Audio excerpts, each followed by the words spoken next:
So hi guys, welcome back to new video. So ఈరోజు అయితే మెట్రోలో అలా చూపిస్తా. సో చాలామందికి బెంగళూరు వచ్చిన కొత్తలో మెట్రోలో చాలా ఇబ్బంది పడతారు. నేను చాలా చూసాను, చాలామందిని అలాగే చాలా ఇబ్బంది పడ్డాం. సో ఈరోజు ఎక్స్ప్లెయిన్ చేస్తా. సో మొత్తానికి అయితే మెట్రో స్టేషన్కి వచ్చేసాం. సో ఇక్కడ నుంచి ఇక్కడ ఫుట్పాత్ ఉంటుంది. ఈ ఫుట్పాత్ ఎందుకంటే ఇలా ఎడతారు ఈ టైల్స్. సో ఇవి ఎవరైనా బ్లైండ్ పీపుల్స్ ఉంటే వాళ్ళకి ఒక అవగాహన వస్తుంది దీని మీద నడాలని. సో ఇవి వాళ్ళ కోసం డిజైన్ చేశారు.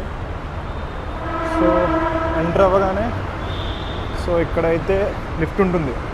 ఎవరైతే పెద్దవాళ్ళు, ముసలి వాళ్ళు ఎస్కలేటరు, స్టెప్స్ ఎక్కలేకపోతారో వాళ్ళు ఈ లిఫ్ట్ యూజ్ చేసుకోవచ్చు.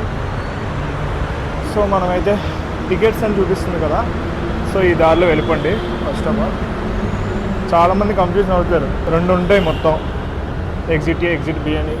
కొన్ని స్టేషన్లో ఎగ్జిట్ సి, ఎగ్జిట్ డి కూడా ఉంటుంది. సో మీరు ఏ ఎంట్రన్స్కి వెళ్ళినా పర్లేదు, ఎటు వెళ్ళినా టికెట్ కౌంటర్కే వెళ్తారు. సో దాంట్లో ఇబ్బంది ఏం లేదు. సో ఒకసారి ఎక్సలేటర్ ఎక్కిన తర్వాత కనబడుతుంది కదా దూరంగా, అక్కడే నించున్నాడు కదా, అదే టికెట్ కౌంటర్. అక్కడికి వెళ్ళి అయితే టికెట్ తీసుకోండి. నా దగ్గర అయితే కార్డు ఉంది, ఇది కూడా 50 రూపీస్ కార్డు. దీన్ని రీఛార్జ్ చేసుకోవాలి. సో మనకు అక్కడైతే బ్యాగ్ చెకింగ్ ఉంటుంది. బ్యాగ్లో వాటర్ బాటిల్స్ తీసి ఇచ్చేయండి. సో ఇక్కడైతే మనకి సెక్యూరిటీ స్కాన్ చేస్తారు మనల్ని. సో అక్కడ స్కాన్ చేసిన తర్వాత మీ కార్డు పట్టుకెళ్ళి అక్కడ స్వైప్ చేస్తే సో డోర్స్ అయితే ఓపెన్ అవుతాయి. సో ఈ విధంగా లోపలికి వెళ్ళి మీరు ఏ ప్లాట్ఫామ్ ఎక్కాలనుకుంటున్నారో ఆ ప్లాట్ఫామ్ ఎక్కండి. So that's it.